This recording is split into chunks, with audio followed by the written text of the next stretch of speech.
Hey you guys, what's up? Welcome back.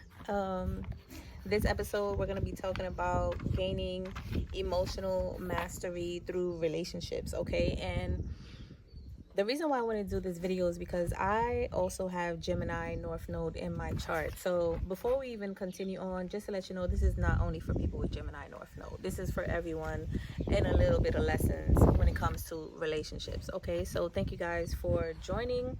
Let's get straight into the video. So one of the things that I thought that I would come on and talk about is how we could really learn to communicate clearly our needs and our emotions, because that's something that I realized that I've always had an issue with growing up my entire life, okay?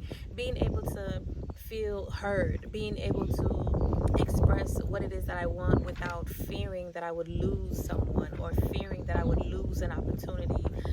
That's something that Gemini North Node has to deal with. And you don't have to have Gemini North Nodes in your birth chart placements. This could just be something that you need in your own life, because maybe you have a very similar issue. You can't seem to communicate yourself clearly, or maybe you're having communication barriers in your relationships, either romantic, familial, friendship, platonic, whatever, right? So real quick, we're going to talk about some of the things that blocks this, and the whole thing about Chiron and Gemini. This is not an astrology video. I'm not great with astrology. I don't claim to be. However, I am implementing it more and more in my life, and I realize that it's very helpful, as well as the mental health and self-development tools that I've been incorporating. But as y'all know, if you're on this channel, I'm very big on emotional healing, chakra healing. I'm a Reiki master, and I also talk about just emotional mastery, right? Because that's something that I want to do.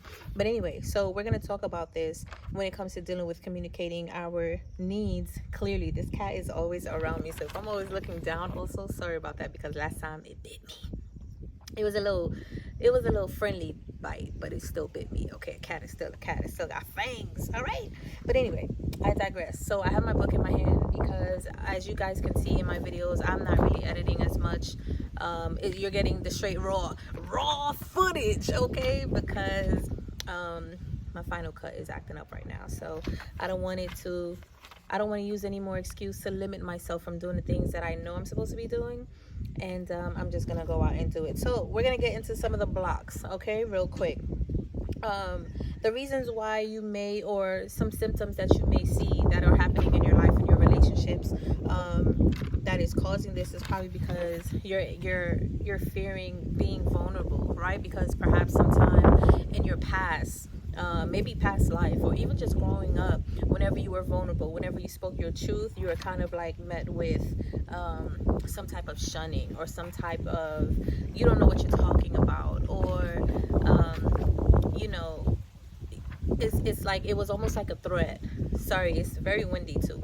It was almost like a threat, like if you keep speaking your truth, like I'm gonna be gone, or I'm not gonna talk to you, or people do the silence tactic. All of a sudden they don't want to speak to you because they feel some type of way, when really all you did was spoke your truth. You weren't being disrespectful, you spoke how you felt. And I really feel like, as we're moving more into the age of Aquarius and moving more into speaking and expressing our truth, as we're doing the don't you dare bite me as you're doing more of the healing work, your children are going to benefit from it more, or the little cousins, the little nieces and nephews, they're going to benefit from it more, because as you heal them, you provide a healthy environment for them to thrive in, right? So instead of feeling like you need to shun or shut your the little children up, you need to speak to them. You need to allow them to express their truth. You need to celebrate them when they express their truth, and you get to remind them that it's okay, you're worth speaking your truth, okay? All right, so Tiger, stop, I'm recording, bro.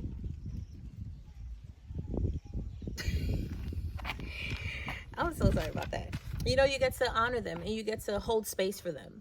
All right, so you might have fear of vulnerability, perhaps past traumas. Again, that would be considered a trauma, an emotional trauma, not necessarily a physical trauma, but we speak about this a lot. You've heard about the more that you ignore certain signs and symptoms, and the more that they come to you repetitively, the more you ignore that, then it causes trauma in your life. So utilizing those kind of like awareness and messages from your spirit, from your mind, of course you can't do that because you're young if you're a child, but as an adult you start to pick up the patterns, and those are the things that you want to nib in the bud, because you want to have healthier relationships. You want to be able to express your truth. So other things could be tendency to avoid conflict, right? Or people pleasing, because you're afraid, again, that if you speak your truth, you're not going to get this opportunity. If you speak your truth, you're going to look like you're, you know, just, I don't know, overwhelming the person, or you're afraid that they're going to leave or anything like that. I never really had an issue with someone being afraid of leaving, because I always understood the assignment. Now let me stop. No, I always understood that, if somebody wants to leave, I let them. I don't force, I don't chase, I don't run after anybody. I may communicate and I may ask what's going on, and if they choose to not express their truth, or they choose to lie or manipulate or try to just, again, go so I don't hear from them, then I keep it moving. I'll go lick my wounds in the corner, right? But at least I know that I'm not going to sabotage my own integrity and my own authenticity, especially when I didn't even get a chance to say how I really feel, like what really happened. You know what I'm saying? So be aware of those things, because those are all things that comes from traumas, from as Gemini North Node or not, just inability to communicate yourself clearly because you've been shunned, because you're afraid of losing people, because maybe you haven't learned tact, right? I wasn't very tactful, so certain things I would say, it would be the truth and it would be harsh, but I would never say it in a tone where I'm trying to be mean or disrespectful, and I never realized that it would be it would be distasteful, the things that I say, right? So there's another quote that I'm thinking about, like, one of my exes actually told me this: I'd rather be kind than right. I'm sure he heard that from somewhere, but if he didn't and he created it, shout outs to you. But at the same time, it made me think. I was like, you know what, that's actually creating tact, right? But there's other ways that you can, just because you don't want to be right, you rather be kind, you can still be right and be kind and be respectful and speak up for yourself at the same time. Okay, very important. So keep in mind of those blockages. You could have fear, vulnerability, past traumas, tendencies to avoid conflict, and people pleasing. And again, this could come from you and your parents, you and your siblings, you at work, you with school teachers, even you within your own peers growing up, all of those things. Oh, I don't want to say that because I don't want to hurt her feelings, I don't want to hurt his feelings, or I don't know how he's going to take it. It's not your job to worry about other people and the way they take things. You can be respectful and be kind and not disrespect them. Again, I'm hearing the quote right now in my head. It's not what you say, it's how you say it, or really more so, it's not what you said, but it's how you made somebody feel. So as long as you don't do it in a way where you're deliberately being disrespectful, then you should be able to express your truth. Okay, so these things really all stems from the inability to balance your thoughts and your emotions. You have these thoughts in your mind, but now you're holding them in and you're not letting them out. You're not saying what you're thinking, you're not expressing how you're feeling, and all of these things are staying within you, causing dis-ease, imbalances in your body, in your organs, in your tissues, in your energy centers, right, in your chakra system. And over time, they start to cause imbalances, dis-ease. Like I said, they start to cause physical ailments of the things that you ignored to say,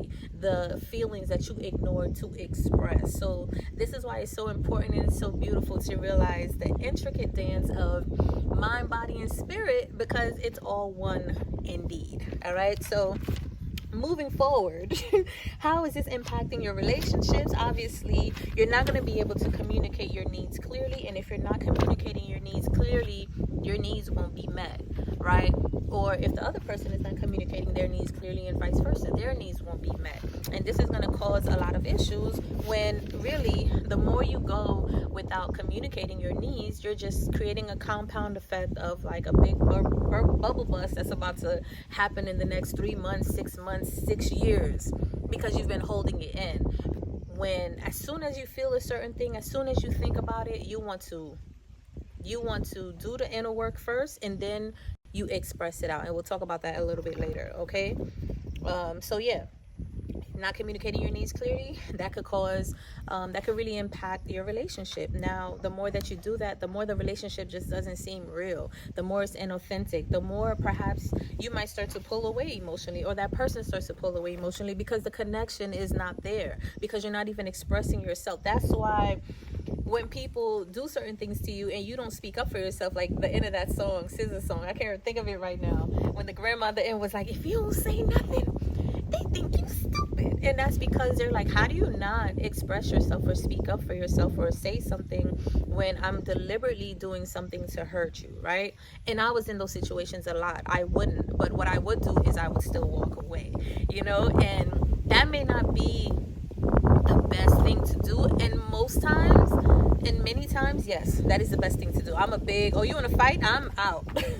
Not because I can't kick your butt, but my life is worth more than me going to jail for anyone, anybody. My existence, my light, my mission, my purpose, my peace of mind is way more important and way more valuable than for me to kick your ass right now. I'm just like, it just doesn't make sense. I remember several times where somebody wanted to bum rush me and fight me, of course, when I was in my younger days. And 2 seconds later, I'm helping them on the floor, and it's not my most proud moments. It doesn't feel good to talk about, but it also didn't feel good to experience back then either. It doesn't make any sense. Don't waste your energy on nonsense, okay? Put your energy into emotional healing, mastery, growth, health, love, joy, adventure, success, all of those things, okay? I hope you guys can hear me. I'd rather hold the mic, but it seems to be very difficult on this windy day right now. But shout out to the ancestors. All right, so, this is better. There you go. So, not communicating your needs clearly. You may also have frustrations, right? Where obviously what I just said, your needs are not being met, so you're frustrated. So now you want a back massage, but you're not even saying nothing. Or somebody all of a sudden is having a tough day at work or in another relationship with a friend or a family member, and you don't know anything about it, but they're just being distant. They're not talking, or they're being disrespectful, or you're not hearing from them, or when they are around you, they're putting it all out on you or anything like that, and you just don't know. And maybe now, if you have emotional issues, you're going to take that personally, right? Make sure you read the 4 agreements. Don't take anything personally. I believe there's 5 agreements now.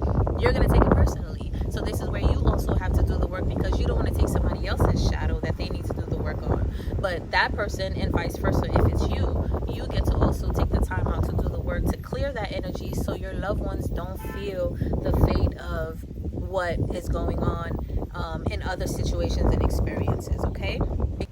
Okay, so it's about to rain real quick. So emotionally distant was where we left off, okay? That could be the other thing, where now you guys are emotionally not even in the same alignment. You're not even communicating. You're not touching each other anymore. You're not, all of the beautiful things that we get to experience in a relationship, you're not doing that anymore, all because you didn't want to express your truth or your feelings a couple of days ago, a couple of weeks ago. So some exercises and practices that I want you to do. I'm moving a little faster because it is raining. You want to practice speaking your truth with love, but the first thing, before you want to do that, again, shadow work. You want to journal your emotions and ask yourself, where is this coming from? Why do I feel that way? Why do I feel angry? Why do I feel upset? What am I, why am I rationalizing somebody's anger? Oh, they're angry because of this, because of that. Or why am I over analyzing my sadness? Oh, I feel sad, or I feel like this, because of that. You want to feel your emotions, and it's okay to feel your emotions, because then you get to process them and you get to release them. And you also get to communicate clearly how you feel, what you're thinking with your partner. Not only do you show them how to do this, but you're allowing your needs to be met as well, okay? So the first thing you want to do is journal that, go work through the shadow work and do that for yourself. And then you want to practice expressing and speaking your truth. So now you need to learn tact. You need to say, hey, this is how I feel when you do this. One book that I would love for you guys to go read, if this information is resonating with you, is Attached. Okay, they have it in Audible. Dope book. It's about to pour. I gotta run. Get that book. It's called Attach. It's super powerful when it comes to learning how to express yourself and having healthy emotional attachment styles when it comes to your relationships with anybody, family, friend, lover, husband, wife, whatever, right? Business, even with yourself, especially more with yourself. The other thing that I want to say is make sure that you guys keep tuning in, subscribing to the video. I hope you like this video. If you do, comment down below. Let me know what you liked about it and what else you want me to talk about in the realms of chakra healing and emotional healing. And also, make sure you take care of yourself, because if you can't take care of yourself, you won't be able to be the greatest version of you for anyone else outside of you. Okay, so hit that subscribe button and like. I'll see y'all in the next video. And if you guys are interested in working with me, information is in the description box below. Other than that, peace out. I gotta run.